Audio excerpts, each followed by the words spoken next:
Welcome to my channel. Try to hear the latest story. She hesitated at the door, overnight bags slung over her shoulder, keys dangling in her hand. "My parents are worried you'll feel out of place at the anniversary party," she said, eyes fixed on the floor. "They think you're not really their kind of people." I nodded once. "Got it." That was all I said. No argument, no pleading. Just got it. She waited for more, but when nothing came, she gave a small, relieved smile, kissed my cheek, and left for her parents' lake house 2 hours north. I stood in the quiet condo we'd shared for 3 years, listening to her car pull away. Then I started packing. People never realize they've been the temporary fix until the original problem decides it's ready for another round. For 3 years, I believed I was the next chapter for Lauren. I thought I was the guy who arrived after the wreckage, who cleared the debris, patched the leaks, and turned a condemned property into something livable again. Turns out I was only the renovation crew. Once the place looked shiny, she wanted the original owner back, the one who'd nearly burned it down in the first place. I met Lauren when she was 28, freshly fired from her third startup job in 2 years, living off credit cards and the goodwill of friends who were quickly running out of it. Her ex, Derek, had been the center of her universe for 4 wild years. Derek was a creative, a freelance videographer who talked endlessly about the short film that was always one investor away from happening. He traveled constantly for shoots that never produced anything, racked up debt in both their names, and disappeared for weekends with women he met on location. When he finally left her for a 22-year-old sound designer he'd met in Austin, Lauren unraveled. That's when I showed up, Ethan, the senior project manager at a civil engineering firm. Reliable, on time, solvent. I was everything Derek wasn't. I had a 401k, a paid-off truck, and a 5-year plan that actually got updated every January. When we started dating, she told me I felt like coming home after a hurricane. She swore she was done with the roller coaster, finished with late-night fights and empty promises. She wanted calm waters. So I became the harbor. I helped her rebuild her resume, sat with her through mock interviews until she landed a steady marketing coordinator role at a mid-sized company. When her car died, I co-signed the loan for a reliable sedan. When her credit score was too wrecked to get her own apartment, I added her to my lease. I paid the security deposit increase without complaint. I became the scaffolding holding her life upright. But calm, when you're used to storms, eventually feels like stagnation. The cracks appeared slowly. About 8 months ago, she started scrolling through old photos on her phone when she thought I wasn't looking. Pictures of her and Derek at music festivals, on rooftops in Brooklyn, laughing in grainy golden hour light. She began dropping little comments. "We never do anything spontaneous anymore. We used to stay out until sunrise. You're always checking your calendar." I'd laugh it off, remind her we'd just come back from a weekend in Napa I'd planned as a surprise. She'd nod, but the nostalgia lingered in her eyes. Then came her parents' 40th anniversary party. They'd rented the entire lakeside lodge they'd honeymooned at decades earlier. White tablecloths, string quartet, catered dinner, the works. Lauren was helping organize it, and the pressure was high. Her older brother was flying in from Seattle with his perfect surgeon wife and 2 Ivy League-bound kids. Appearances mattered. I'd bought a new navy blazer, had my shoes resoled, even booked a barber appointment. I wanted to look like the kind of man her conservative parents could brag about to their friends. 3 nights before the party, I walked into the living room in the full outfit. "How's this?" I asked, turning once. She was curled on the couch in leggings and one of my old college hoodies, phone in hand. She glanced up, expression tightening. "It's nice," she said flatly. "Very polished." Polished. The word landed like an insult. What's wrong with polished? Nothing. It's just very corporate. Very you. She went back to her screen. I let it go. She was stressed. Deadlines at work, seating charts, floral arrangements. I told myself it was temporary. The night before the party, I asked about logistics. "What time should I be ready tomorrow? I figure we leave by noon to miss traffic." She set her wine glass down carefully, like she was handling something fragile. Actually, we need to talk about that. Here it came. She folded her hands in her lap. My parents have been asking questions. They love you, Ethan, they really do. But they're worried you'll be uncomfortable. The crowd is mostly their old friends, doctors, lawyers, country club people. They think you might feel out of your depth. Out of my depth. I waited. They remember Derek, she continued, voice soft. He knew how to work a room. He could talk to anyone. Mom says he brought energy. They're afraid you'll sit quietly in the corner and they'll have to keep checking on you. I felt the air leave my lungs slowly. So they don't want me there. No, it's not that. I don't want you to have a miserable time. I don't want you feeling judged. It's better if I go alone. You can relax here, maybe watch the game. Better for whom, exactly? I studied her face. She looked almost pleading, like she was doing me a kindness. Got it? I said again. Her shoulders sagged with relief.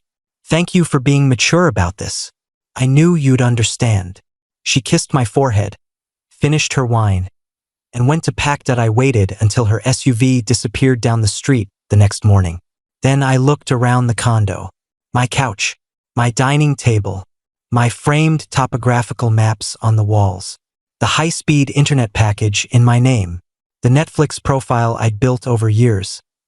Peaceful, yes, but suddenly it felt like a waiting room. I didn't rage. I didn't smash anything. That would have been Derek's style. Dramatic gestures, broken dishes, slammed doors. I'm an engineer.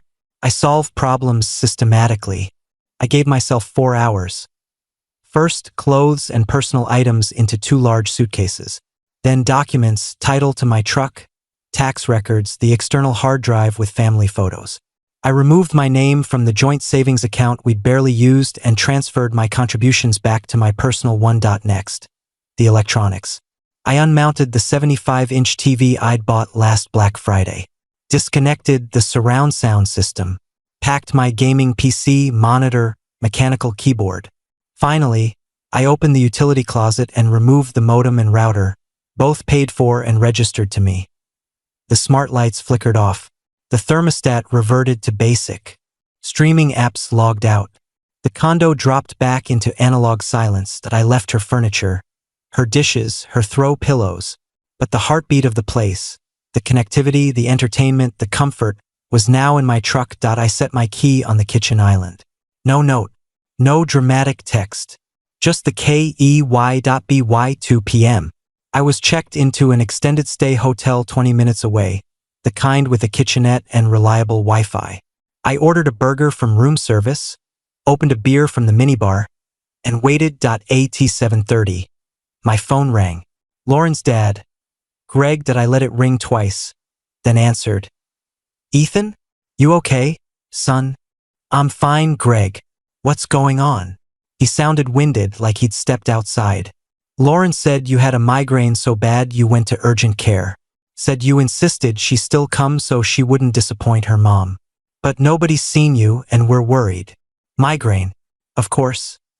I'm not at urgent care, I said evenly. I'm at a hotel. Silence. Then, a hotel? What the hell is happening? Derek there. A longer pause. He's at the head table drinking our good scotch and telling everyone he's directing a documentary about climate change. Showed up with Lauren. Said she needed moral support because you were sick. I took a slow sip of beer. Greg, yesterday Lauren told me you and Mrs. Gregg thought I'd feel out of place among your friends. She said you found me quiet, maybe a little dull compared to Derek's energy. So she uninvited me to spare my feelings. What? His voice rose. Ethan, that boy is a parasite. He still owes me $3,000 from some equipment investment 5 years ago. I was about to have him removed when Lauren started crying that she needed a friend tonight. Well, she has her friend now, I said. And she no longer has me. I moved out this afternoon. You what? Ethan, don't make a rash decision. Come up here. We'll sort this out. Nothing to sort, Greg. She looked me in the eye and told me I wasn't good enough for your party because I don't entertain like Derek does. Then she brought him anyway and told you all I was sick. I'm done being the fallback plan. I heard music and laughter in the background, then Greg muttering something to someone nearby. Listen, he said, voice low. She's making a fool of herself. He's already loud and overserved. I'm embarrassed for her. Please, just give her a chance to explain. She's had 3 years of chances, I said. Enjoy the rest of your anniversary. Tell Mrs. Gregg congratulations from me. I hung up. I turned the phone face down and finished my beer. Sunday was quiet. I ran 5 miles on the hotel treadmill, ate breakfast in the lobby, worked on a side project I'd neglected for months. No checking her socials. No responding to the barrage that would come. Monday morning, I turned the phone back on at the office. 73 missed calls. Over 100 texts. Voicemails I didn't play. The texts told the story in real time. Saturday 11:47 p.m. Where are you? This isn't funny. Sunday 1:12 a.m. The TV is gone? Seriously? Sunday 2:03 a.m. Dad is furious because of whatever you told him. Sunday 10:22 a.m. You humiliated me in front of everyone. Sunday 3:47 p.m. Derek was just here for support. I didn't plan it. Sunday 7:19 p.m. The internet isn't working. You took the router? Petty much. Monday 8:06 a.m. We need to talk. I'm sorry. I messed up. I archived the thread. She was waiting by my truck at 6:15 that evening, leaning against the tailgate in yoga pants and an oversized sweater, hair in a messy bun, eyes swollen. You blocked me, she said immediately. I did. She pushed off the truck. You can't just disappear, Ethan. 3 years together and you ghost me over one bad weekend. One bad weekend? I stopped a few feet away.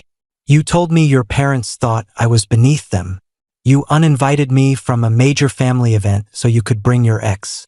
Then you lied about me being sick to cover it. Which part was the misunderstanding? She hugged herself. Derek texted me Thursday, said he was nearby filming B-roll and wanted to catch up. I thought if I saw him, I could finally prove to myself I was over him. It was stupid. He was awful. Got wasted. Flirted with my cousin's wife, tried to pitch Dad some NFT thing. He left with a bartender before dessert. I waited. I realized the second he opened his mouth how much I missed you, she said, voice breaking. How safe you make me feel. How easy everything is with you. Please come home. It's too quiet without you. Quiet. There it was. I took the quiet with me, I said. Along with the TV, the sound system, and the internet. We'll buy new ones. I don't care about stuff. I care about us. I looked at her, really looked. She was trembling slightly, eyes pleading. But it wasn't love I saw. It was panic at losing the stability, the buffer, the man who quietly handled everything so she could chase feelings. You told me I was dull, I said. You were right. I show up. I pay on time. I don't disappear for weekends or leave you with debt. That's dull to someone who needs fireworks to feel alive. And I'm done supplying the stage while someone else performs. I don't want fireworks, she cried. I want you. No, I said, unlocking the truck. You want the rent covered. You want the car note handled. You want your parents off your back. You want the life I built without having to maintain it yourself. She grabbed the door as I opened it. Dad won't speak to me until I fix this. He said you were the best thing that ever happened to me. Your dad's a smart man, I said. He'll get over the disappointment eventually. I climbed in. Ethan, please. Movers will get the rest of my furniture Saturday, I said. Utilities revert to your name tomorrow. Good luck with the bills. You promise to take care of me? She shouted as I started the engine. I rolled the window down an inch. I did. I got you on your feet. You're stronger now than when we met. Consider it my final project. Complete.